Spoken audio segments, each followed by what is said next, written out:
Hi, it's Nell. It's Saturday. I'm doing some projects around the house and I'm about to repot my Hoya, my poor Hoya.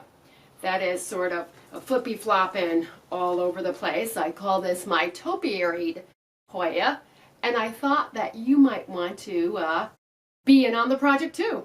Now this Hoya has been in this pot since 2015, and as you can see, it's a very small pot. It's a bowl, so it's doing great, but it's also starting to trail, and I want to be able to enjoy that. So we're going to head over to the side patio because I have a new pot for it that's a tall pot, so I can't do it at my potting table. And I'm going to show you the special blend I use for Hoyas, a special planting mix, and why. And also, you'll see the pot it's going into, and how I'm going to extend these bamboo hoops. I'm not quite sure. I didn't want to get new ones. I don't want them any taller, so I'm just going to stabilize these out. So come on over, let's start the project.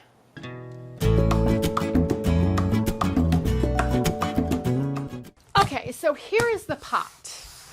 And the pot was a sort of ugly, sandy, beigey color. And then I painted it. Sprayed it, of course, because you know me, I'm always spraying something. And it's nice because it's a nice light weight, because there's going to be a lot of soil in here. But first of all, I'm going to show you what I did to reduce the volume of soil I'm going to have to use, because the soil is going to start about right up here. Because I don't want the pot to be too heavy, because I might have to move it into the garage in December and January like I did this year, because this lives here. It's now March 5th, gorgeous, and I brought it out right around the first week of February. And here is my filler. It's about probably about 10 flattened cans, and then there's a plastic bottle, jar, whatever in there. And it's not perfectly even, but I don't care because I just want it to take up some space. And now I'm going to put some newspaper over it to just sort of create a screen.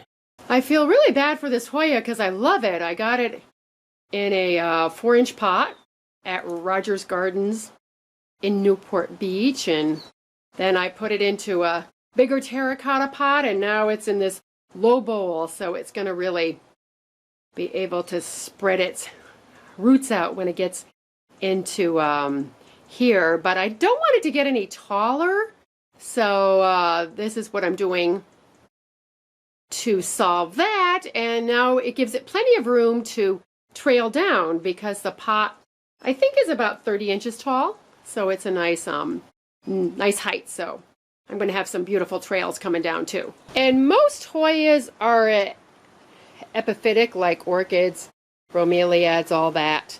But they do like a really nice rich soil too. It needs to drain really well, but it needs to be rich.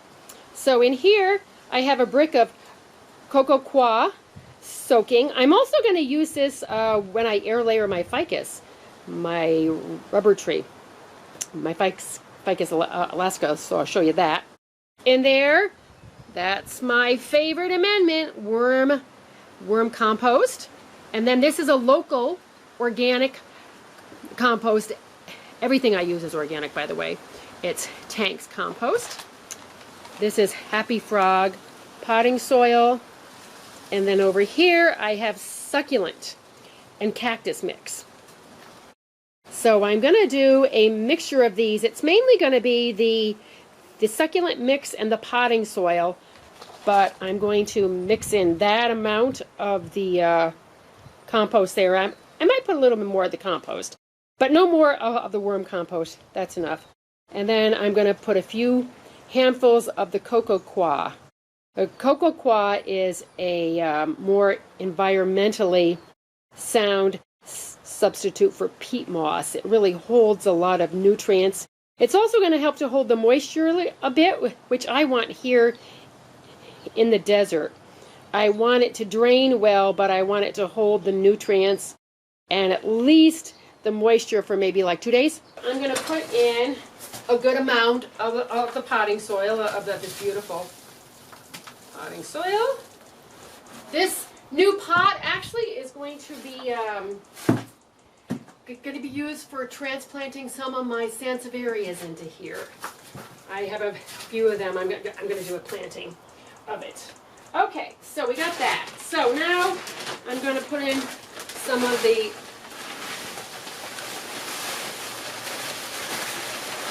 succulent mix. There we go. Oh, I'm just going to dump it all in here. Why be? I have another bag of this, which I might need. And I like the succulent mix because it gives that really good drainage. Okay.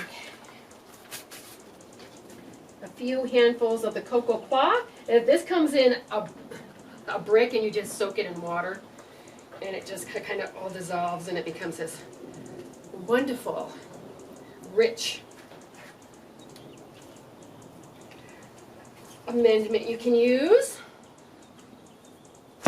And now some of the compost.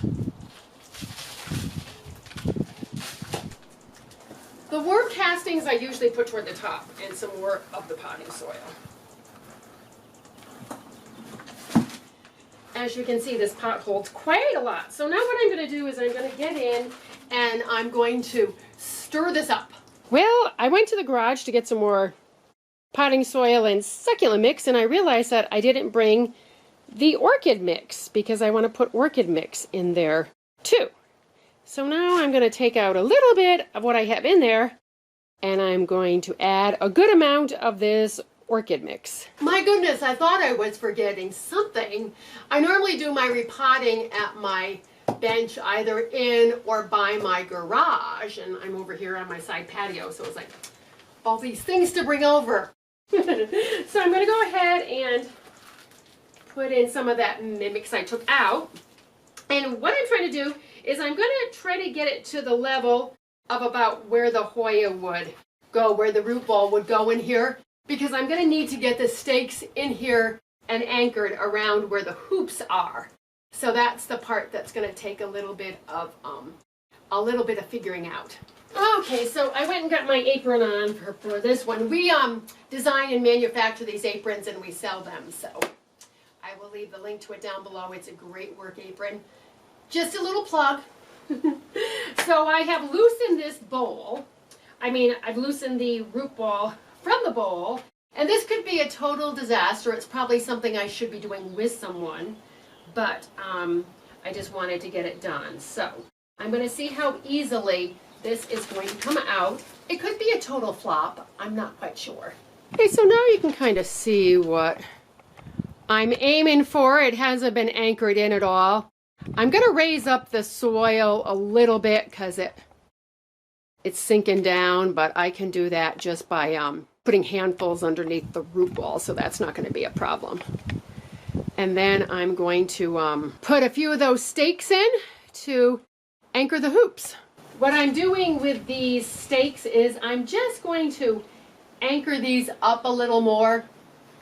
I want to have more stabilization, so I'm going to cut it right about there. Ooh, easier said than done. Well, we'll see here. There we go. Just gonna show you. Then I'll go in and refine it. So I'm gonna push that all the way down next to this stake, and I will tie them together. And then that's just going to give that stake some extra stabilization.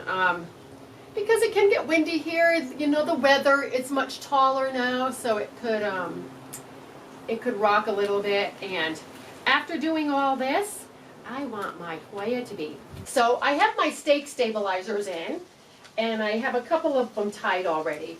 You can see they're right here.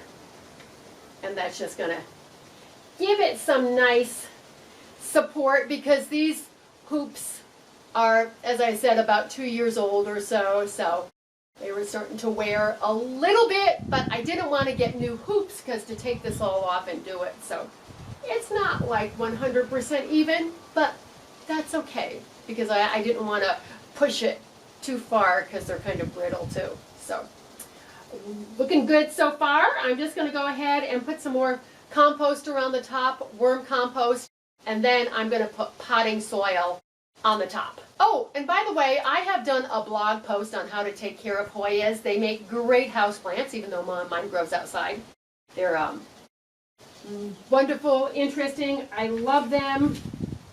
A few of the leaves broke off, and Hoyas are very easy to propagate from either stem cuttings or from leaf cuttings. But with the leaf cuttings, you need to get the petiole too.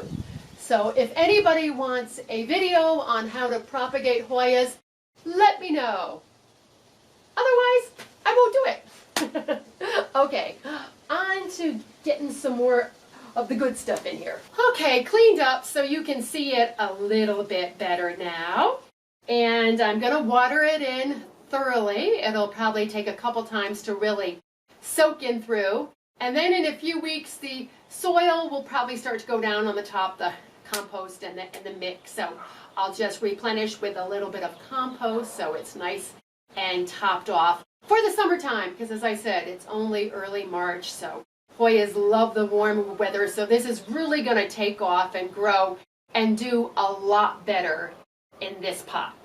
And as you can see, it has some trails, and I'm going to encourage even more. There's some in the back. But what's really nice about this is my living room here. And you can see through from the dining room and the kitchen, so I will be able to see this beautiful plant when I'm inside and outside too. And I have a couple more larger plants I want to repot. One of them is my three-headed ponytail palm and those pencil cactus cuttings, which I just did last summer, which have grown like crazy. So after I get those done, I'm going to give you a tour of my patio, because I have almost all the plants on it now that are going to accent it, and I have the patio furniture, so I want you to see that. Be sure to check out the blog post that goes along with this, and also the blog post on Hoya Care. They will be, the links will be down below. I'll probably leave you the video link because you are watching the video, but there's a blog post too. And as always, I thank you for watching. I thank you for all your likes, your comments, and your subscribes. I hope you have enjoyed this little project. It wasn't easy, but it wasn't that hard either. You know, it was just a lot of, you know, sort of finagling things and dragging things over here so I could film for you. So I hope you enjoyed it. And I have a lot more videos coming your way, and I'll see you soon. Bye.